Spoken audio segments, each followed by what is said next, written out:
ఇక 6 రోజులు మృత్యువుతో పోరాడి చనిపోయింది ప్రియాంక మెడికో. సో అంటే అంత దారుణంగా యాక్సిడెంట్ చేసిన వారిని కాపాడే ప్రయత్నం జరిగింది. ఒక అధికార పార్టీ ఎమ్మెల్యే, కూటమి ఎమ్మెల్యే కాపాడే ప్రయత్నం చేశారు అనేది జరుగుతున్న చర్చ. మరి దీనిలో వాస్తవాలు ఏంటి అనేది మరి దర్యాప్తులో తేలాల్సి ఉంది. అండ్ దాంతోపాటు ఒక మెడికో భవిష్యత్తులో మంచి డాక్టర్గా పేరు సంపాదించి మంచి సేవ చేయాల్సిన ఒక డాక్టర్ ఈ రకంగా చనిపోతే మరి ప్రభుత్వం వ్యవహరించిన తీరు సరిగా ఉందా అంటూ పెద్ద ఎత్తున విమర్శలు వస్తూ ఉన్నాయి.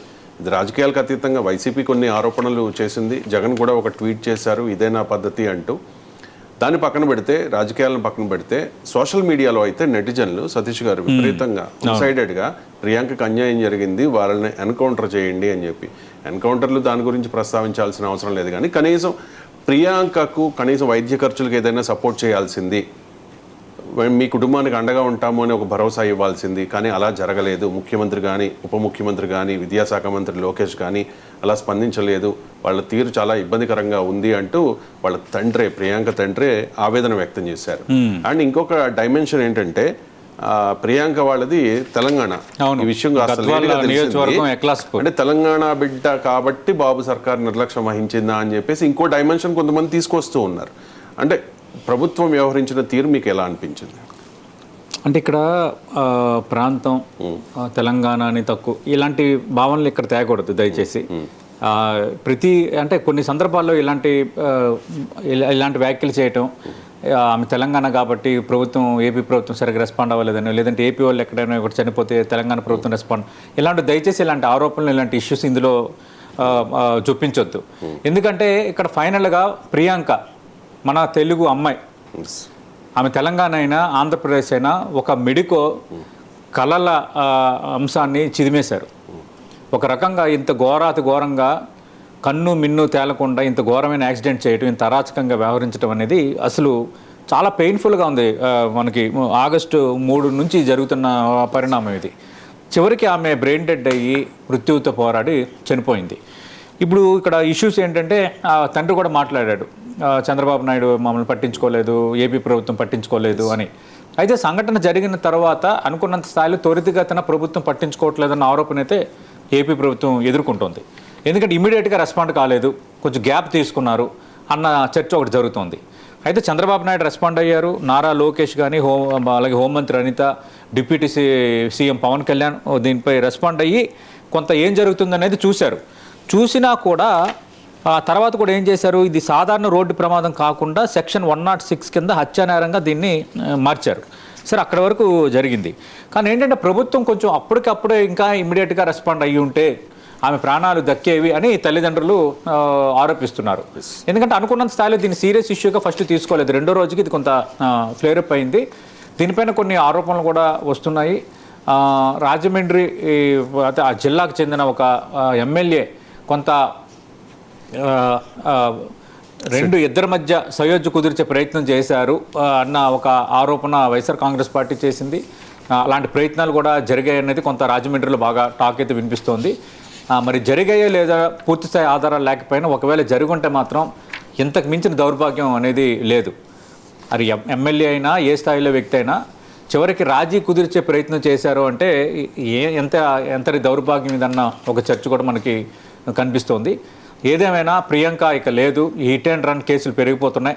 మనం ఈ టాపిక్ మాట్లాడే సమయానికి హైదరాబాద్లో నిన్న అర్ధరాత్రి 3 జరిగాయి. నిన్న 3 హిట్ అండ్ రన్ కేసులు జరిగాయి.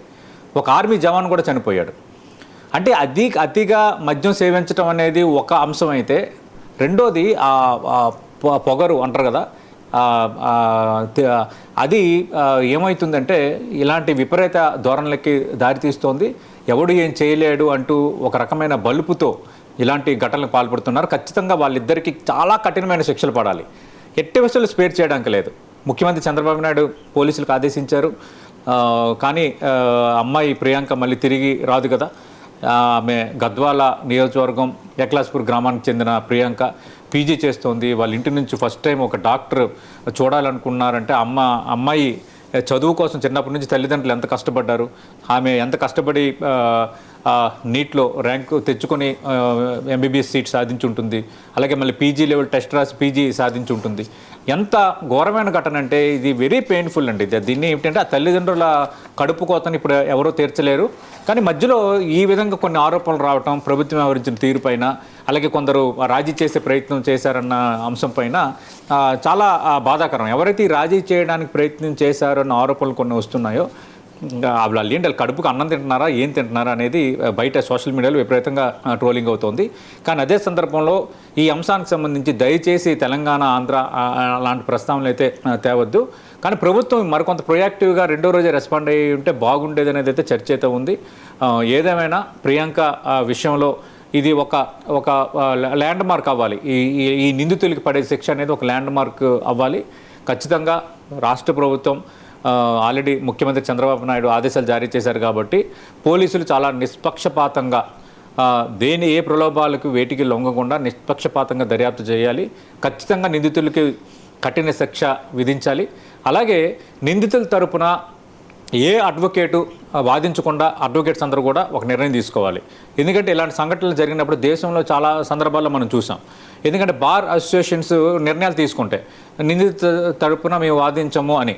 అందుకు ఖచ్చితంగా ఆంధ్రప్రదేశ్ బార్ అసోసియేషన్, అలాగే గోదావరి జిల్లా bar association, Rajahmundry bar association ఖచ్చితంగా నేను అప్పీల్ చేస్తున్నా, మీరు దయచేసి ఆ ఇద్దరు నిందితుల తరపున వాదించొద్దు.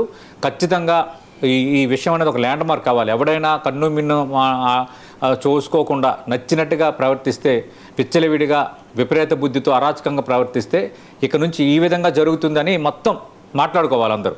దానికి తగ్గట్టుగా ఎవరి బాధ్యత వాళ్ళు నిర్వర్తించాలి.